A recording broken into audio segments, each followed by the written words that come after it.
အားလုံးပဲမင်္ဂလာပါရှင်ဒီနေ့တင်ဆက်ပေးမှာကတော့ဟေတုပစ္စည်းရောအကျယ်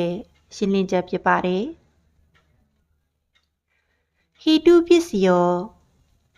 ဟေတုဆိုဒီမှာအမြစ်ဟုအဓိပ္ပာယ်ရပါတယ်အကြောင်းတရားကအကျိုးတရားကိုအမြစ်တပွဲအထောက်ပံ့ပေးသောအပြင်ကျေးဇူးပြုသည်ဟုဆိုလိုခြင်းဖြစ်ပါတယ်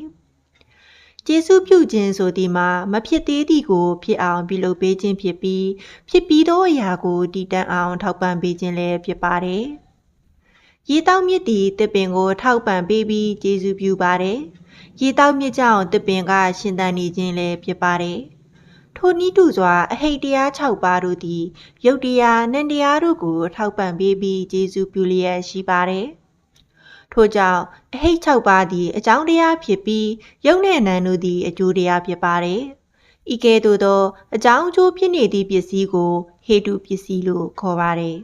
။အဟိတ်တရား6ပါးဆိုတာကတော့လောဘ၊ဒေါသ၊မောဟရီဟူသောအာဟုသို့စိတ်3ပါးနှင့်အလောဘ၊အဒေါသ၊အမောဟရီဟူသောအာဟုသို့စိတ်3ပါးတို့ဖြစ်ပါတယ်။ပါဠိနှင့်ဘာသာပြန်ဟေတုတံမြုဒ္ဓကာနံဓမ္မနံတံသမုဋ္ဌာနာနိစယူပါနံဟေတုပစ္စည်းနာပစ္စယောဟေတုအဟိတ်တရား6ပါးပစ္စည်းတရားတို့သည်ဟေတုတံမြုဒ္ဓကာနံအဟိတ်တရားနှင့်ရှင်ဘောရှင်ဘတ်ဖြစ်ကုန်သောဓမ္မနင်းစစေတသိက်တရားတို့အား၎င်းတံသမုဋ္ဌာနာနံထိုတရားတို့လျင်ဖြစ်ကုန်ရှိသောယူပါနင်းစစိတ်တစားယုတ်ပရိသေရေကမ္မဇယုတ်တရားတို့အား၎င်းဟေတုပစ္စည်းနာဟေတုပစ္စယတတိဖြင့်ပစ္စယောအကျိုးပြုသည်ဟောတိဖြစ်ပါပေ၏လောဘတရား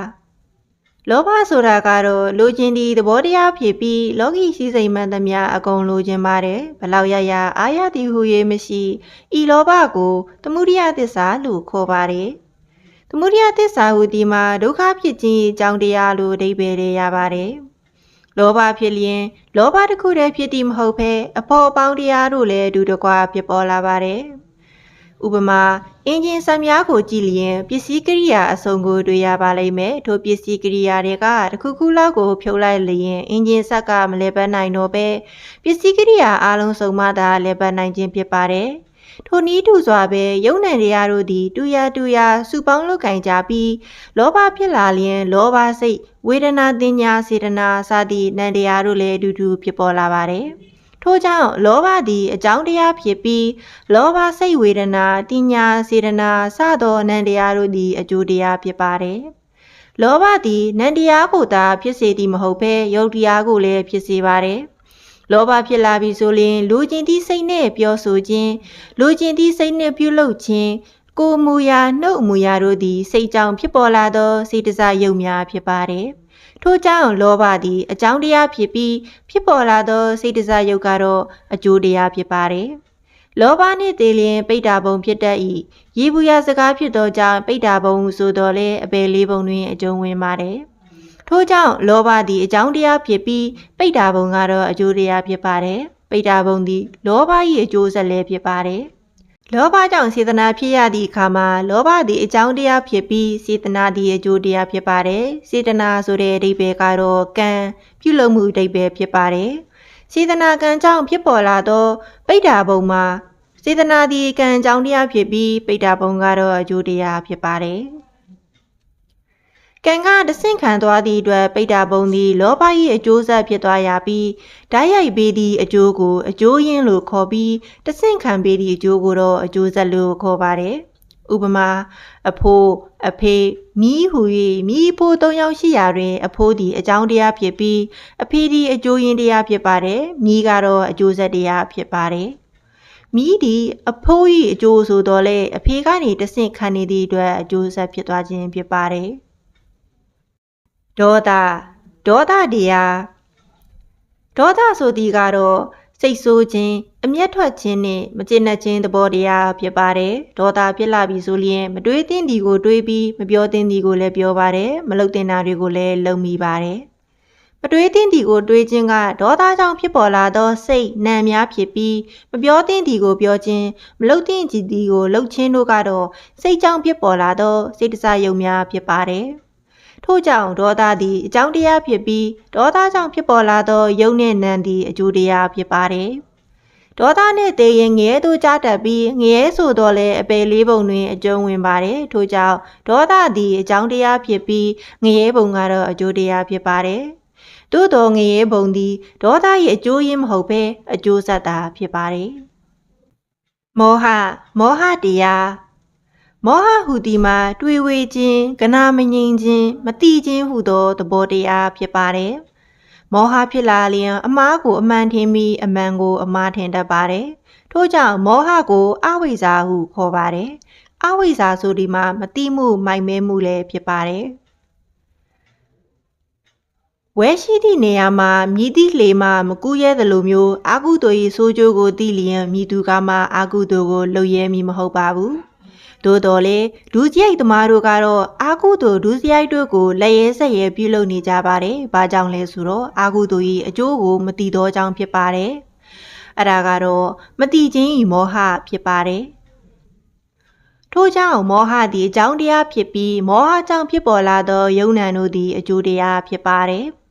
မောဟနှင့်တည်လျင်တိရစ္ဆာန်ဘုံ၌ဖြစ်တတ်ပြီးတိရစ္ဆာန်ဆိုသည်မှာအပယ်လေးပုံတွင်အကျုံးဝင်ပါတယ်။ထို့ကြောင့်မောဟသည်အကြောင်းတရားဖြစ်ပြီးတိရစ္ဆာန်ဘုံကတော့အကျိုးတရားဖြစ်ပါတယ်။သို့သောတိရစ္ဆာန်ဘုံသည်မောဟ၏အကျိုးရင်းမဟုတ်ဘဲအကျိုးဆက်သာဖြစ်ပါတယ်။အနှစ်ချုပ်လိုက်မယ်ဆိုရင်အပယ်ဘုံကိုမိသည့်တကိုးရှင်ကမှဖန်ဆင်းထားခြင်းမဟုတ်ပါဘူး။အာကုသိုလ်စိတ်သုံးပါးကဖန်ဆင်းထားခြင်းသာဖြစ်ပါတယ်။ထို့ကြောင့်လောဘ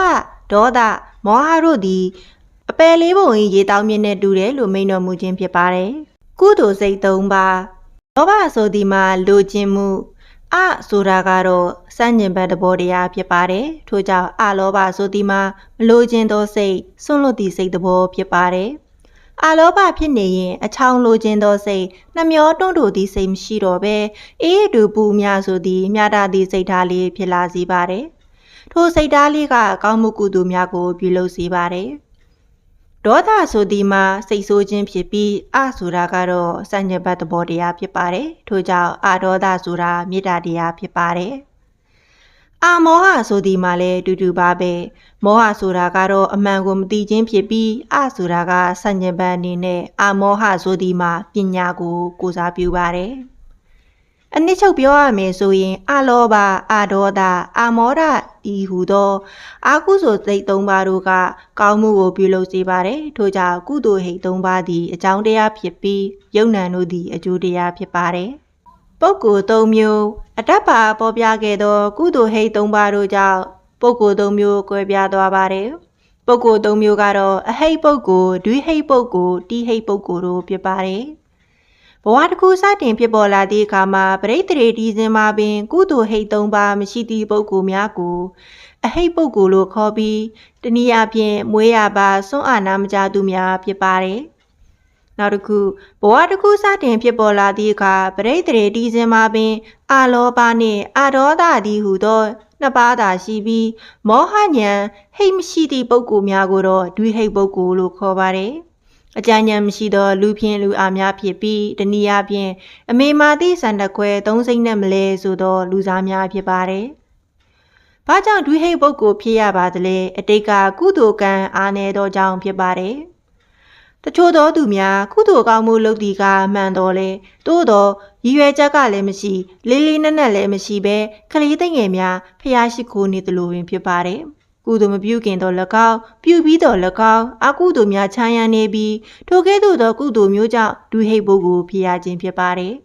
။အဟိတ်ပုဂ္ဂိုလ်ဒွိဟိတ်ပုဂ္ဂိုလ်တို့သည်ယခုဘဝတွင်ဇာမတ်ဖို့များမရနိုင်ပဲယခုဘဝတွင်ကောင်းမှုကုသိုလ်ပြုလုပ်ထားလျင်နောက်ဘဝမှာတရားဓုများရနိုင်ပါတယ်။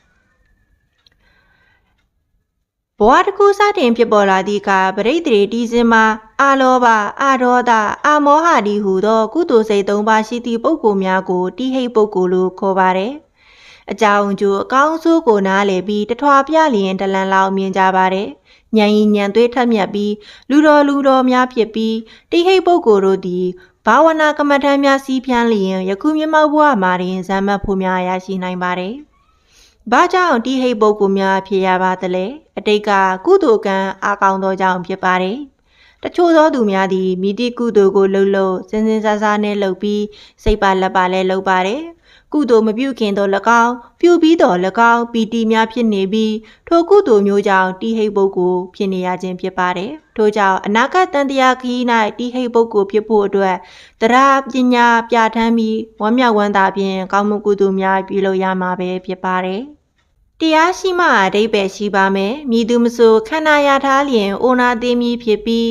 အဓိပ္ပာယ်ရှိအိုနာသေးဖို့ကတော့အရေးကြီးပါတယ်တရားနဲ့အိုလျင်တရားနဲ့နာလျင်တရားနဲ့သေးလျင်အဓိပ္ပာယ်ရှိသောအိုနာသေးခြင်းဖြစ်ပါတယ်မိမိတို့၏ဘဝလေးကိုအဓိပ္ပာယ်ရှိသောဘဝလေးဖြစ်ဖို့အတွက်တရားရှိအောင်ကြိုးစားရပါမယ်တရားရှိလျင်လောဘဒေါသမောဟနည်းသွားပြီးအာလောဘအာဒေါသအာမောဟတို့ဖြင့်အပူကင်းမည်ဖြစ်ပါတယ်